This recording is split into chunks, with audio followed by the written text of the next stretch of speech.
ದಾಸಹಳ್ಳಿ ಕ್ಷೇತ್ರದಿಂದ ಕಾರ್ಯಾಧ್ಯಕ್ಷ ಮಾಡಿ ನಮ್ಮ ಟಿ ನಾರಾಯಣ ಸ್ವಾಮಿ ಎಲ್ಲ ಗಾಡಿ ಮತ್ತೆ ಇತ್ತು ಅದನ್ನು ಇವತ್ತು ಇದಾಗಿದೆ. ಪೀಣ್ಯ ಎಳೆಹಳ್ಳಿ ಕ್ರಾಸ್ ಸಿಗ್ನಲ್ಗಿಂದ ಅಲ್ಲಿ ಆಗಿದ್ದು. ರಾಜನಹಳ್ಳಿ ಸ್ಟೇಷನ್ ಬಂದು 3 ದಿನ ಆಗಿತ್ತು, ಗಾಡಿ ಕೊಟ್ಟಿರಲಿಲ್ಲ. ಅಣ್ಣನ ಕಡೆಯಿಂದ ಫೋನ್ ಮಾಡಿಸಿ ಇವತ್ತಿಗೆ ಗಾಡಿ ಕೊಟ್ಟಿದ್ದಾರೆ. ಏನಾಗಿದೆ ಅಂತ ಹೇಳೋಣ. ಜಾರಹಳ್ಳಿ ಕ್ರಾಸ್ ಹತ್ರ ಮನ್ಮೇಲೆ ಹೋಗ್ಬೇಕಾದಾಗ ಸ್ವಲ್ಪ ವಯಸ್ಸಾಗಿರೋರೊಬ್ಬರು ಅಜ್ಜ ಬಂದಿದ್ದರು. ಅದು ಅವರು ಸಿಗ್ನಲ್ ಬಿಟ್ಟಿದ್ದು ನಮ್ಮ ತಮ್ಮ ಗಾಡಿ ಮೂವ್ ಮಾಡಿದ್ರು.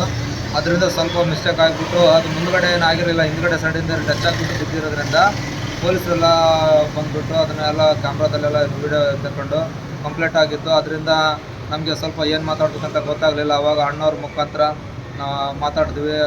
ನಮ್ಮ ಪುನೀತ್ ಅಣ್ಣವ್ರಿಗಾಗಲಿ ಮತ್ತು ಸುನಿಲ್ ಅಣ್ಣವ್ರಾಗಲಿ ನಮ್ಮ ಚಾಲಕರು ಒಬ್ರಿಗೊಬ್ರು ಪರಿಚಯ ಮಾಡಿಕೊಂಡು ಆಮೇಲೆ ನಾರಾಯಣ ಸ್ವಾಮಿ ಅಣ್ಣವ್ರಿಗೆ ಫೋನ್ ಹಚ್ಚಿ ಅಲ್ಲಿಂದ ಅವ್ರ ಕಾಂಟ್ಯಾಕ್ಟ್ ಮುಖಾಂತರ ಅವ್ರ ಪಿ ಎಸ್ ಸಾಹೇಬ್ರಿಗೆ ಮಾತಾಡಿ ಅವ್ರು ಬಂದುಬಿಟ್ಟು ಅಲ್ಲಿ ಎಲ್ಲ ಕ್ಲಿಯರ್ ಮಾಡಿ ನಾನು ಹೇಳ್ತೀನಿ, ಅವ್ರ ಪೊಲೀಸರಿಗೆಲ್ಲ ನಾನು ಹೇಳ್ತೀನಿ, ನಾನು ಹೇಳಿರೋ ಪ್ರಕಾರ ನೀವು ಡಾಕ್ಯುಮೆಂಟ್ಸ್ ಎಲ್ಲ ಸಬ್ಮಿಟ್ ಮಾಡಿರಿ, ಗಾಡಿ ಎಲ್ಲ ರಿಲೀಸ್ ಮಾಡ್ತಾರೆ ಅಂತ ಜಿ ನಾರಾಯಣ ಸ್ವಾಮಿ ಅವ್ರು ಹೇಳಿದರು.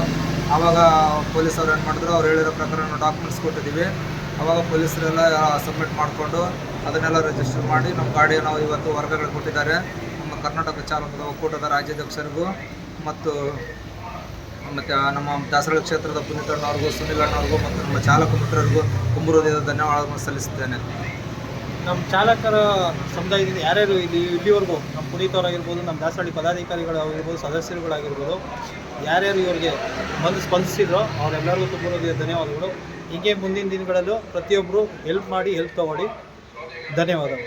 ಅನೇಕರು ಬಂದು ಭಾಳ ನಮಗೆ ಚಾಲಕರ ಒಕ್ಕೂಟದಿಂದ ಭಾಳ ಸಹಾಯ ಮಾಡಿದ್ದಾರೆ. ಕರ್ನಾಟಕ ಚಾಲಕರ ಒಕ್ಕೂಟದಿಂದ ಅವರಿಗೆ ನಾನು ಯಾರು ತುಂಬ ಹೃದಯದ ಧನ್ಯವಾದಗಳನ್ನು ಸಲ್ಲಿಸ್ತೇನೆ. ಧನ್ಯವಾದ. ಜೈ ಕೆ ಸಿ ಓ. ಜೈ ಕೆ ಸಿ ಓ.